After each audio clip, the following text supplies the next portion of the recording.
اللہ اللہ اللہ اللہ۔ اعوذ باللہ من الشیطان الرجیم، بسم اللہ الرحمن الرحیم۔ چونکہ شب برات قریب آ رہی ہے تو شب برات کے متعلق ایک خاص وظیفہ آپ لوگوں کو بتانا ہے تاکہ آپ کا شب برات کا جو لمحے ہیں وہ قیمتی ہو۔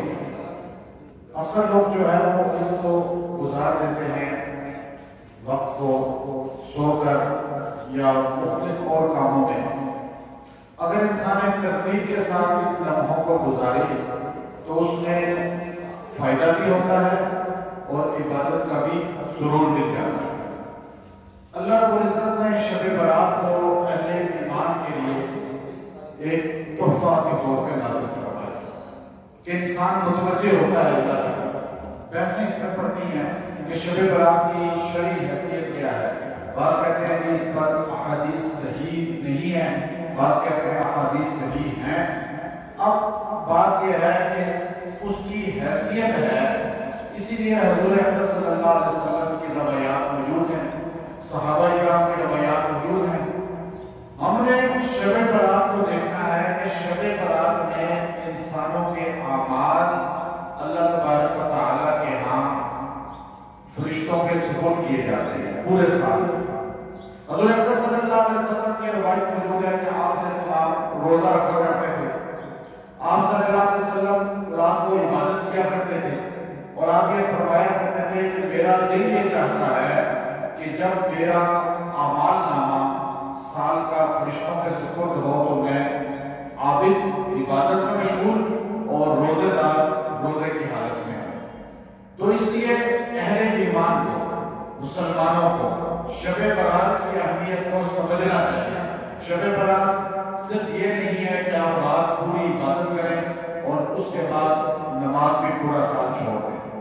یہ نہیں ہے کہ پورا سال آپ جاگتے رہیں، پورے رات آپ جاگتے رہیں اور پوری رات میں قرآن پاک ختم کرنے کی کوشش کریں اور پھر پورا سال قرآن پاک چھوڑ دیں۔ شب برات کا مقصود یہ ہے کہ آپ کا کنیکشن اس رات میں اتنا اللہ کے ساتھ مضبوط ہو جائے کہ پورا سال بھی آپ کی عبادت میں خلل نہ ہو، کوئی کمی نہ ہو۔ اب انسان یہ چاہتا ہے کہ اس رات میں زیادہ سے زیادہ فیض حاصل کر لے، زیادہ سے زیادہ فیض حاصل کرے، تو اس کے لیے جو ہے انسان کو اس رات کو قیمتی بنانا پڑے گا۔ روایات میں آتا ہے کہ اس رات ہر مخلوق اللہ کے سجدہ کرتی ہے، ہر مخلوق سجدے میں ہوتی ہے۔ بعض روایات میں آتا ہے کہ اس رات کے اندر جو ہے فرشتوں کے سپرد ہو جاتا ہے انسان کے تمام سال جو ہے اس میں بیمار ہونا ہے، اس نے خوشی پانی ہے، اس نے حادثہ پانا ہے، اس نے بیمار ہونا ہے، حادثے میں زخمی ہونا ہے یا اس کا انتقال ہونا ہے۔ یہ ایک سال کے شب، یہ اللہ کا نظام ہے، ہم اس کا انکار نہیں کر سکتے۔ کیوں؟ کہ اللہ تبارک و تعالیٰ نے زمین و آسمان کو بنایا تو کل کیا کہ بنا سکتے تھے؟ اللہ نے 6 دن میں بنایا، ستۃ ایام۔ اللہ کہتا ہے میں نے اس کو، اب آپ دیکھیے اللہ تبارک و تعالیٰ نے 6 دن میں زمین و آسمان کو بنایا تو اللہ نظام کے لیے میکائیل علیہ السلام کو اللہ نے بارشوں کا، رزق کا اللہ نے ذمہ داری سونپی ہے۔ وہ رزق جو ہے ناپ کر انسانوں تک، مخلوق تک پہنچاتے ہیں۔ اسرافیل علیہ السلام کو سور پھونکنے کی ذمہ داری دی ہے، اسرائیل علیہ السلام کو روح قبض کرنے کی، اللہ کو قبض کر سکتے ہیں۔ اللہ کہتے ہیں مر جا تو مر جاتا ہے، انسان ختم ہو جاتا ہے۔ اللہ نے روح قبض کرنے کے لیے اللہ نے فرشتے کی ڈیوٹی لگائی، مختلف فرشتوں کو مختلف ڈیوٹیاں سونپی۔ اسی طرح یہ انسان کا جو 1 سال کی تقدیر ہے یہ فرشتوں کے حوالے ہوتی ہے۔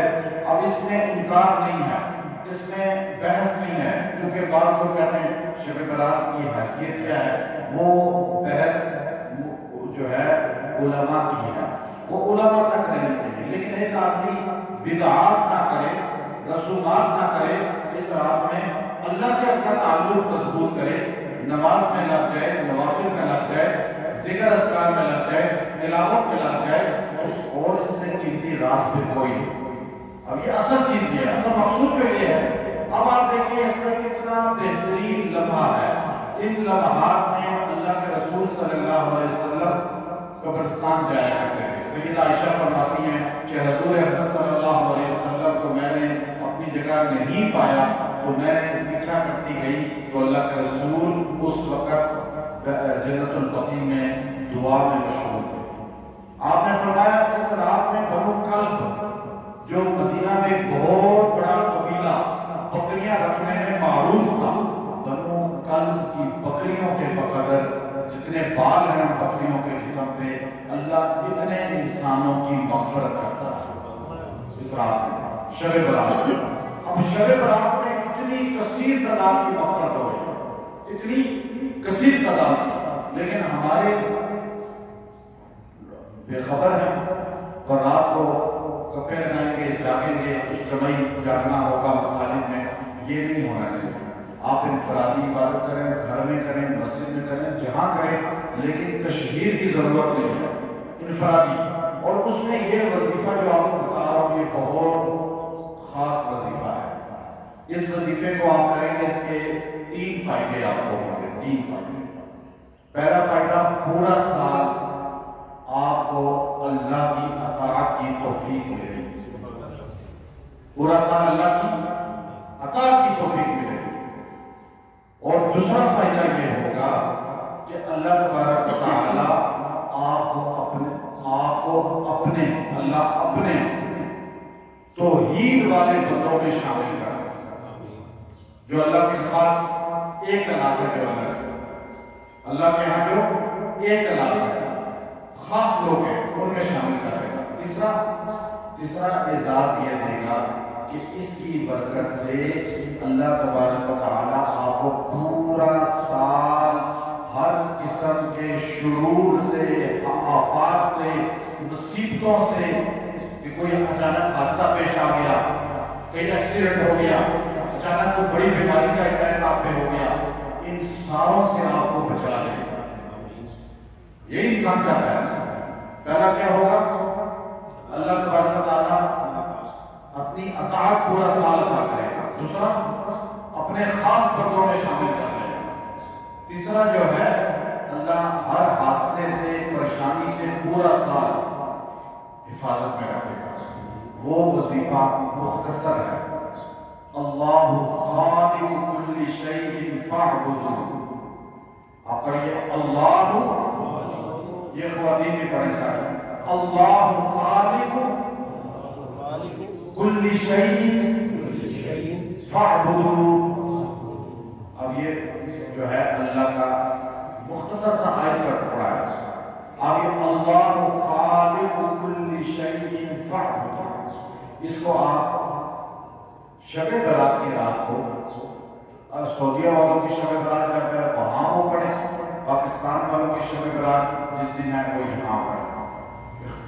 فرق کے مطابق کوئی مسئلہ نہیں. رات عشاء سے فجر تک درمیان کا یہ ٹائم ہے. 2 رکعت نفل پڑھنے ہیں، 2 رکعت نفل پڑھنے ہیں. صلاۃ توبہ پڑھیں گے آپ، صلاۃ توبہ. نماز نفل کی نیت ہوگی توبہ کی، اور پھر اس کے بعد سلام پھیر کر اس آیت کے حصے کو آپ نے 313 بار پڑھنا ہے. اللہ خالق کل شیء فاعبدہ. اور اس کے بعد پھر آپ دعا کرنا، اس کے بعد دعا کرنا. انشاءاللہ اللہ رب العزت آپ کو تینوں انعامات عطا فرمائے گا جو میں نے آپ کو بتلائے ہیں. اس کی تاثیر ہے، آپ جو ہے جب اس کو پورا سال بھی پڑھتے رہے، آپ روزانہ کسی بھی نماز کے بعد اگر آپ اس کو پڑھیں گے 11 بار، کسی بھی نماز کے بعد اپنا معمول رکھیں گے، انشاءاللہ آپ کا یہ فیض جو آپ کو 3 چیزیں بتائی ہیں، یہ اس کے ساتھ کنیکشن آپ کو جاری رہے گا. آپ کے گھروں سے غربت ختم ہو جائے گی، بیماریاں ختم ہو جائیں گی. اللہ تبارک و تعالی عمل کی توفیق عطا فرمائے. وآخر دعوانا ان اللہ